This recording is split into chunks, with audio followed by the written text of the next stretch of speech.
আদিবাসী একতা মঞ্চের পক্ষ থেকে খাতড়া মহকুমার ডিএম ম্যাডামের কাছে ডেপুটেশন এবং আদিবাসীদের বিক্ষোভ মিছিল অংশগ্রহণকারী এই এলাকার আমার আদিবাসী মা দাদা বাবা ভাই বোন বিভিন্ন সামাজিক সংগঠনের নেতৃত্ববৃন্দ সবাইকে আমার পক্ষ থেকে জোহার, ধন্যবাদ, অভিনন্দন জানাবো। আমি আমার বক্তব্য মোটেও দীর্ঘায়িত করব না। আপনারা আমার পূর্ববর্তী বক্তাদের মুখ থেকে আজকের দিনের প্রাসঙ্গিকতা, আজকের দিনের যে কেন আমরা এখানে এসেছি বা ইউসিসি বিষয়ে আপনারা সম্যক একটা ধারণা পেয়েছেন। আমি সে বিষয়ে কিছু বলতে চাইব না। যে বিষয়টাকে আমি দেখতে চাইছি, ইউনিফর্ম সিভিল কোড ইউসিসি, ওই ইউসিসি লাগু হলে বা যারা লাগু করতে চাইছেন কেন্দ্রীয় সরকার বা কেন্দ্রীয় সরকারের যারা পরামর্শদাতা বা রাষ্ট্রের পরিচালক বর্গ যারা ইউসিসিটাকে লাগু করতে চাইছেন তাদের দৃষ্টিভঙ্গিটাও একবার দেখে নেওয়া দরকার আছে, ওনাদের বক্তব্যটাও জেনে নেওয়ার দরকার আছে। 2018 সালে ইউনিফর্ম সিভিল কোড একবার বিল আকারে আনতে চেয়েছিল কেন্দ্রীয় সরকার,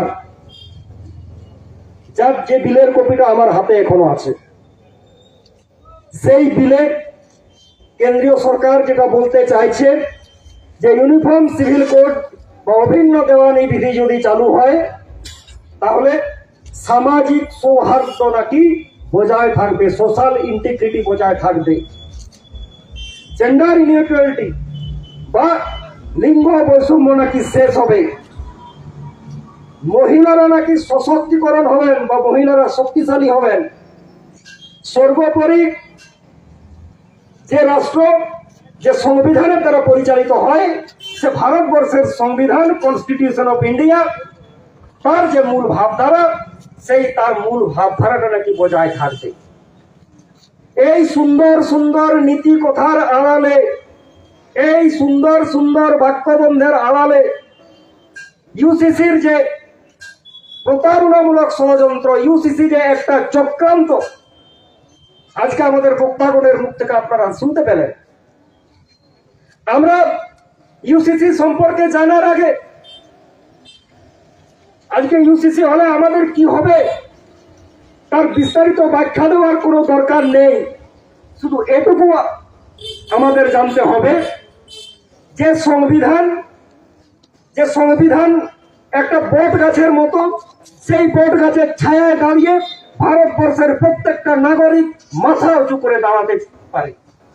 যে সংবিধান প্রত্যেকটা নাগরিককে তার জীবন জীবিকার অধিকার দিয়েছে, যে সংবিধান এই ভারতবর্ষের ভূমিপুত্র আদিবাসীদের জীবন জীবিকার অধিকারকে সুরক্ষিত করেছে বা রক্ষা কবচের মতো কাজ করেছে, সেই সংবিধান ইউসিসি লাগু হলে ওই সংবিধানটা ক্যান্সারের মতো গ্রাস করবে এই ইউসিসি বিধি। এখান থেকে আজকে জেনে নেওয়ার দরকার আছে যে ইউসিসিটা কি জিনিস। আজকে পঞ্চায়েত এক্সটেনশন টু শিডিউল ইয়ার কথা বলুন বা পেশা অ্যাক্টের কথা বলুন, আজকে সিএনটি বা ছোটনাগপুর টেনেন্সি অ্যাক্টের কথা বলুন, আজকে এসপিটি বা সান্তাল পরগনা টেনেন্সি অ্যাক্টের কথা বলুন, আজকে 5th শিডিউল 6th শিডিউলের কথা বলুন, আজকে এসসি প্রিভেনশন অফ অ্যাট্রোসিটিজ অ্যাক্টের কথা বলুন, আজকে আদিবাসীদের কাস্টমারি লর কথা বলুন, সর্বোপরি রিজার্ভেশনের কথা বলুন। এই সব আইন, এই সব ব্যবস্থা, এই সব সিস্টেম সংবিধান আদিবাসীদের দিয়েছে। কেন দিয়েছে?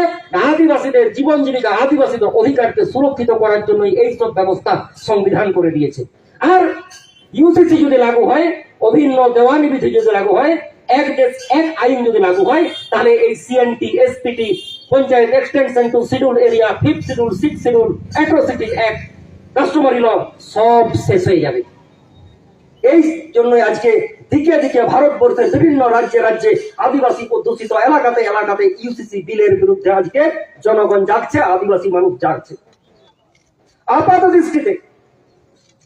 দৃষ্টিতে বা বাহ্যিক ভাবে কেউ কেউ বলছেন, কোন কোন রাষ্ট্র নেতা বলছেন এই আইনটা মুসলিমদের অধিকারের বিরোধী বা মুসলিম বিরোধী বা সংখ্যালঘু বিরোধী। কিন্তু সেই তার আড়ালে, মুসলিম বিরোধিতার আড়ালে, সংখ্যালঘু বিরোধিতার আড়ালে এই ভারতবর্ষের যারা ভূমিপুত্র, এই ভারতবর্ষের যারা সনদ্য সয়েল, এই ভূমিপুত্রের যারা আদিম অধিবাসী, মানে আমরা আদিবাসী মানুষরা, তাদের অস্তিত্বকে শেষ করে দেবে এই ইউসিসি বিল। কারণ এই ইউসিসি বিল এক দেশ এক আইন যদি হয়, তার আদিবাসীদের যে সুরক্ষা কবচ, যে আইন, যে এক দেশ এক আইনে, এই সব আইনগুলো কিন্তু আর থাকবে না। ধীরে ধীরে এই আইনগুলো খর্ব হবে। তাই আজকে আদিবাসী মানুষদের কাছে করজোড়ে আমার নিবেদন রইবে, আগামী দিনে এই ইউসিসি বিলের বিরুদ্ধে আমাদের দুর্বল লড়াই সংগ্রাম জারি থাকবে। আজকে শুধু তা না, আজকে কর্পোরেট পুঁজি, আজকে মাল্টিন্যাশনাল কোম্পানি, আজকে ভারতবর্ষের বিভিন্ন এলাকায় এলাকায় নিজেদের পুঁজিটাকে খাটাবার জন্য আদিবাসী বহুল এলাকায়, যেখানে যেখানে খনিজ সম্পদে ভরপুর, যেখানে আদিবাসী এলাকায় যেখানে যেখানে সস্তা দরের জমি লুট করে কোথাও বাঁধ প্রকল্প, কোথাও প্ল্যান্ট করে আজকে আদিবাসী মানুষদেরকে উচ্ছেদ করা হচ্ছে। এটাতে একটু সময় লাগছে। আদিবাসীদের নাকি উচ্ছেদ করা যায় না, আদিবাসীদের নাকি জমি কেনা যায় না, কিন্তু এক দেশ এক আইন যদি হয়, সারা ভারতবর্ষের বুকে আজকে আজকে আমাদের আদিবাসীদের জমি কেনার ক্ষেত্রে অন্যান্য জাতিদের কিন্তু আর কোনো বাধা থাকবে না। আজকে সব থেকে বড় সুরক্ষা কবচ যেটা, আজকে আদিবাসীদের জমি কোনো আদিবাসী কিনতে পারে না, কোনো ডিস্ট্রিক্ট কালেক্টরের অনুমতি ব্যতীত। আপনারা প্রত্যেকে জানেন, নতুন করে জানানোর কিছু দরকার নেই। সেই আইনটা, সেই সিস্টেমটা কিন্তু বদলে যাবে। যে এক দেশ এক আইন হয়, তাহলে ওই জমির সুরক্ষা কবচ থাকবে না। আপনার জমি, আদিবাসীদের জমি বিভিন্ন ছোলাকোলা করে, বিভিন্ন কৌশলে আদিবাসীরা সেখান থেকে নিয়ে নেবে। আর মাল্টিন্যাশনাল কোম্পানিরা, আজকে বৈদেশিক কোম্পানিরা যেখানে যেখানে আদিবাসী অধ্যুষিত এলাকা, সেখানে জোরপূর্বক আদিবাসীদেরকে উচ্ছেদ করে সেখানে তাদের পুঁজিটাকে সেখানে ঢালবে এবং তার নিজের পুঁজিপতিদের যে কাজ কারবার তা করবে।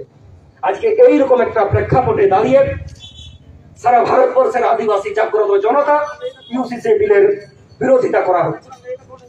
আমরা জানি বিগত দিনেও আদিবাসী বিরোধী অনেক বিল এসেছে, আদিবাসী বিরোধী অনেক আইন লাগু করার চেষ্টা হয়েছে, কিন্তু আদিবাসী মানুষদের দুর্বার সংগ্রামে সেই বিলগুলোকে প্রত্যাহার করে দিয়েছে। আমি আপনাদেরকে স্মরণ করিয়ে দেবো, বেশি দিনের ঘটনা নয়, আপনারা প্রত্যেকে জানেন, প্রত্যেকে ছিলেন। 2017 সালে যখন ঝাড়খণ্ড সরকার, ঝাড়খণ্ডের ভারতীয় জনতা পার্টির সরকার, যেদিন সিএনটি ছোটনাগপুর টেনেন্সি অ্যাক্টকে সংশোধন করতে চেয়েছিল, এসপিটিকে সংশোধন করতে চেয়েছিল, সারা ভারতবর্ষের আদিবাসী মানুষ জেগে উঠেছিল, না এটা বিরসাদের রক্তের বিনিময়ের আইন, এটা সিধু কানুদের রক্তের বিনিময়ের আইন, এই আইনকে কিন্তু অত সহজে চেঞ্জ করা যাবে না। আমরাও এই পশ্চিমবাংলার আদিবাসী মানুষ, এই খাতড়া এলাকার আদিবাসী মানুষ, এই বাঁকুড়া জেলার মানুষ 30শে জুন আপনারা মনে করুন, একটু স্মরণ করুন, 2017 সালের 30শে জুন 3টি রাজ্যে রেলপথ আমরা অবরোধ করেছিলাম সকাল 10টা থেকে সন্ধ্যা 6টা পর্যন্ত, যার জন্য আজকে সারা কেন্দ্রীয় সরকার কিন্তু সেই বিলটাকে প্রত্যাহার করতে বাধ্য হয়েছিল। এবং আমাদের বিশ্বাস যে আগামী দিনে আমাদের এই দুর্বল লড়াই সংগ্রামে পারে ইউসিসি বিলকে প্রত্যাহার করে দিতে। আপনারা সজাগ থাকুন, এলাকায় এলাকায় সচেতনতার আখড়া করুন, সচেতনতা শিবির করুন, আমাদের নেতৃত্বরা সজাগ থাকুন, আমাদের নেতৃত্বরা এলাকায় এলাকায় গিয়ে জাগৃতি সভা করবে, সচেতনতা সেমিনার করবে। আগামী দিনে সারা ভারতবর্ষের মানুষ এই ইউসিসি বিলের বিরোধিতার জন্য মুখিয়ে আছে এবং সার্বিকভাবে যে লড়াই আন্দোলন হবে তাতে সবাই সামিল হব এবং এই ইউসিসি বিলকে বিরোধ করবো। এই প্রত্যয় নিয়ে প্রত্যেকে এখান থেকে বাড়ি ফিরে যাবেন এবং আগামী দিনে এই ইউসিসি বিলকে যাতে প্রত্যাহার করা হয়, আপনারা এলাকায় এলাকায় এই বার্তাটাকে ছড়িয়ে দেবেন। এই আশাকে প্রত্যেককে ধন্যবাদ, অভিনন্দন জানিয়ে আমি আমার ক্ষুদ্র বক্তব্য শেষ করছি। সবাইকে ধন্যবাদ, অভিনন্দন জানাই।